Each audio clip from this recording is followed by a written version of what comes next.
নিটশে ছিলেন একজন জার্মান দার্শনিক। আজকের ভিডিওতে আমি তার দর্শন নিয়ে আলোচনা করব। তার দর্শনের মূল ধারণাগুলো হলো: ১ নম্বর, ঈশ্বর মৃত। নিটশের একটি বিতর্কিত মন্তব্য হলো, ঈশ্বর মৃত, আমরা তাকে হত্যা করেছি। তবে তার এ কথার একটি বিশেষ তাৎপর্য রয়েছে।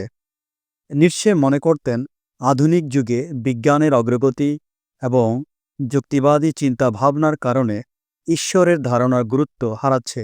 এটি সমাজের নৈতিক ভিত্তি দুর্বল করে দিচ্ছে। ২ নম্বর, ক্ষমতার ইচ্ছা।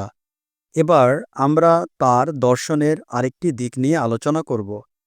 নিটশে বিশ্বাস করতেন জীবনের মূল চালিকাশক্তি হল ক্ষমতার ইচ্ছা, যা মানুষের বেঁচে থাকার এবং নিজের ক্ষমতা বিস্তারের আকাঙ্ক্ষা থেকে আসে।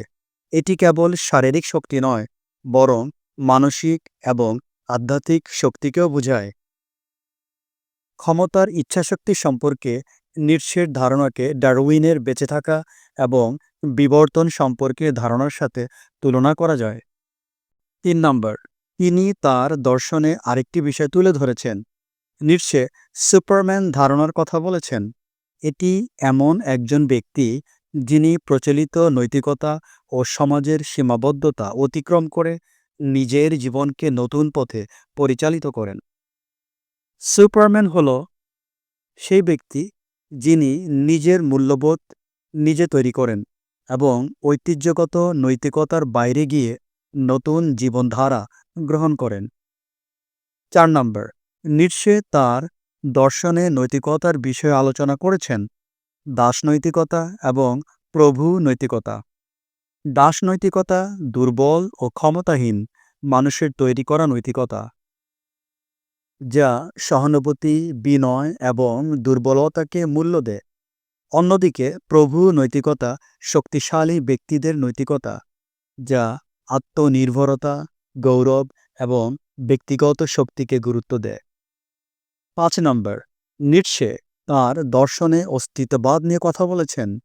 নিটশের অস্তিত্ববাদের একজন গুরুত্বপূর্ণ পূর্বসূরি ছিলেন। তার ধারণা হলো জীবন অর্থহীন এবং মানুষ তার নিজের জীবনের অর্থ তৈরি করে নেয়। এই ধারণা পরবর্তীতে অস্তিত্ববাদী দর্শনের বিকাশে গুরুত্বপূর্ণ ভূমিকা রাখে। নিটশে তার কাজের মাধ্যমে প্রচলিত মূল্যবোধ ও বিশ্বাসের উপর প্রশ্ন তুলেছিলেন এবং মানুষকে তাদের নিজস্ব পথ খুঁজে নিতে উৎসাহিত করেছিলেন।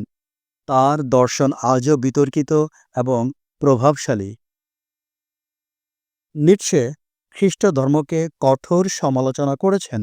তিনি মনে করতেন এটি দুর্বলতা এবং আত্মত্যাগকে মহিমান্বিত করে এবং মানুষের ক্ষমতা ও সৃজনশীলতাকে দমন করে। তিনি বলেন খ্রিস্টধর্ম মানুষের স্বাধীনতাকে সীমিত করে এবং তাদের প্রকৃত সম্ভাবনা উপলব্ধি করতে বাধা দেয়। নিটশের দর্শনে এটাই ছিল আজকের সংক্ষিপ্ত আলোচনা। সবাই ভালো থাকেন। আল্লাহ হাফেজ।